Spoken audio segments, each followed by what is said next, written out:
Ayaw si pag-birthday po sa ating lahat. Sa magtatanong sa akin dito, Kuya Chris, mamonetize po ba ang AI content na i-upload dito sa Facebook? So gaya dito pinarmasipag kasi napakarami talaga yung views po masipag, engagement, yung share, likes, comments po masipag.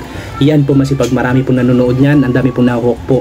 So ang tanong po dito sa ating mga kapwa nating content creator, mamonetize po ba yan? I-monetize po ba yan ni Facebook? Pagkakitaan ba natin yung ganyang content po? Ano ba yung benefit natin sa ganyang content? At ano bang mangyari sa ating Facebook account kung ganyan ang ating i-content. So dito masipag, para maliwanagan po kayo sa mga baguhan po dito, sa mga monetize na, sa hindi pa po monetize, dapat nyo po itong malaman mga kasipag. Nga pala mga kasipag, ako lang po ay hihiling sa inyo ng prayer po masipag. Nasama nyo po ako sa prayer nyo po masipag.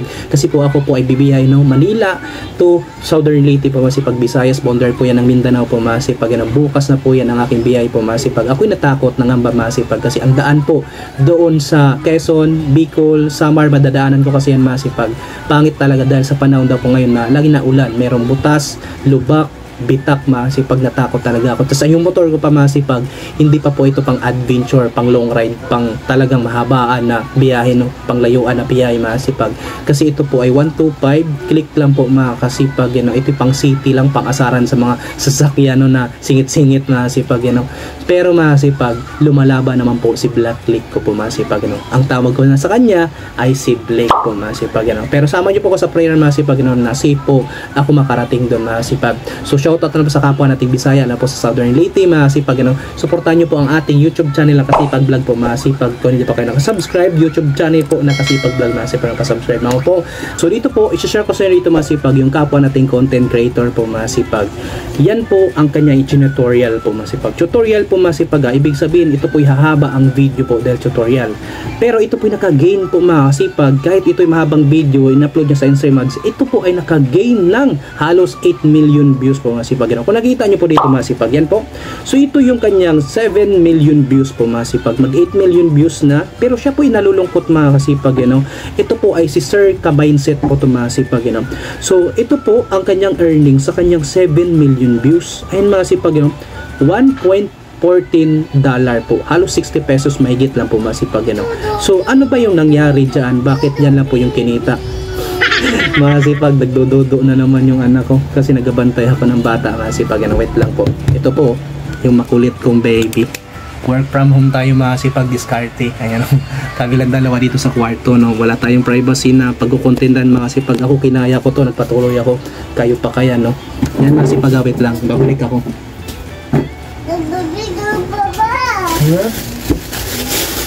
Bigyan natin ng biskwit para manahimik masipag. Hirap pag madisturbo yung anak buhay. Ali. Okay na. Okay. Tuloy tayo, sana ba tayo? So dito masipag, so ito yung kanyang earnings at views po masipag, ni Ka-Mindset po. Ayan po masipag, halos 8 million views pero ngayon 8 million views na to. Tingnan natin yung kanyang content, ano ba yung meron dyan sa kanyang tutorial, bakit siya limited lang yung earnings niya, bakit ganyan lang po yung kita, may violation ba yan? So ganito masipag, tingnan natin yung kanyang content. Ito po, ang dami niyang views masipag, siya po talaga ay editing tutorial, talagang creative yung mga pinagko-content niya. So ito po, nag 8 million views na po siya. Panoorin natin masipag kung ano ba yung kino-content niya, bakit yan lang po ang kanyang earnings sa kanyang 8 million views. Ituturo ko sa inyo kung paano ko to ginawa. Simple lang to. Tara, let's go! Mga kasipag, nakita nyo po yung kanyang content ganyan po karamihan ang ginagawa ng mga kapwa nating content creator, AI content. Ituturo ko sa inyo kung paano ko to ginawa. Simple lang to. Tara, let's go! Unang-una nga mga So kung nakita nyo po masipag, ganun po yung kanyang content po masipag, Pero ito po ay mahabang video, mabot ito ng 3 minutes po. Ito ay long form video. So ibig sabihin masipag, dapat malaki ang kinita nito masipag. Dahil the more na mahaba ang video mo 3 minutes pataas, maraming ads ang ilalagay po nito. Pre-roll ads, mid-roll ads, at iba pa pong ads mga kasipag. At iba pa po doon sa views na haba po na pinapanood ng ating mga viewers. Pero bakit yun lang po ang kinita at ang dami pang engagement, interaction, shares po masipag, likes, comments. So tingnan natin kung meron ba siya mga background music masipag para may share revenue. Tapos na ma-add, automatic naman yan ay madadagdag dun sa ating video. So wala naman siyang background music mga kasipag, yan, kung nakita nyo po, yun lang po talaga, no, yung Chrome site, tas dito po sa Pixverse yung AI content po masipag. So ito po pag-usapan natin masipag, you know. Dito po kasi kay Facebook masipag, kinakailangan po kasi dito talaga masipag yung eligible content po masipag, you know. Nasunod sa content retention policy po mga kasipag. Itong AI po talaga masipag, hindi po talaga to eligible content po, no. Magkaroon lang po talaga dyan ng issue sa ating content na yan at limited earnings lang po tayo. So ano ba yung dapat na i-content talaga natin dito mga sipag? So dito po dapat kasi talaga ang ating mga content mga sipag, you know, organic, authentic, gawa natin, script natin po mga sipag, you know, hindi tayo nakalabag dyan sa content standard ni Facebook sa kanyang policy po mga sipag, you know, yung mga patay or mga sexual, mga hubad-hubad, mga sipag, mora, hate speech, mga kasipag, you know, yung sunog at yung mga may itak, yung mga ganun po mga sipag, you know. Magkakaroon kasi tayo ng issue ng ating content, hindi man siya i-remove ni Facebook pero limited yung earnings at nagka-issue yung video na yon. So pagka gano'n mga kasipag, delete nyo na po mga kasipag, you know. Yung iba naman ayaw po nila i-delete kasi nga mga kasipag, ito naman po yung nabibenefit nila, napapakinabangan nila dahil marami itong views mga kasipag, nakaka-gain kasi itong ng followers. Kuwari magkakaroon ka ng million views, makaka-gain ka dyan ng 1k followers na madagdag po mga kasipag. Yun nga lang, yung video na yun merong issue at limited earnings, wala kang kikitain mga kasipag.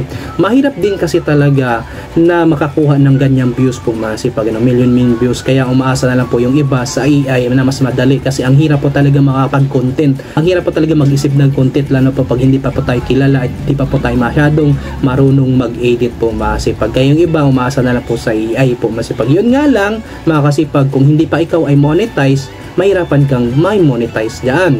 Pero kung ikaw po ay monetize na, sayang naman po yung effort mo rin po masipag, you know, yung pag-edit, yung load mo, pagpupuyat dyan, kung hindi po tayo nasunod po sa content monetization policy, community standard po dito kay Facebook. Kaya i-make sure po talaga natin masipag, you know, by authentic, original video po masipag, organic po masipag, you know, para worth it po ang kikitain natin dito kay Facebook.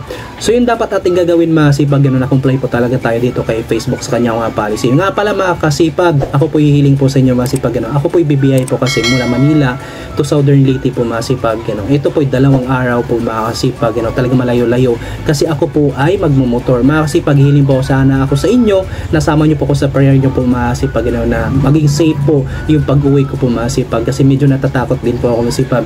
Hindi dahil po sa panahon ngayon na lagi na ulan, dahil po sa daan daw na lubak, may bitak po masipag, you know, doon sa Quezon, Bicol to Samar po dadaanan ko kasi yan mga kasipag. At ang aking motor pa masipag, hindi po talaga siya pang long ride, pag adventure kahit saan. So ito po talaga ay pang city lang, pang singit-singitan, no, pang asaran.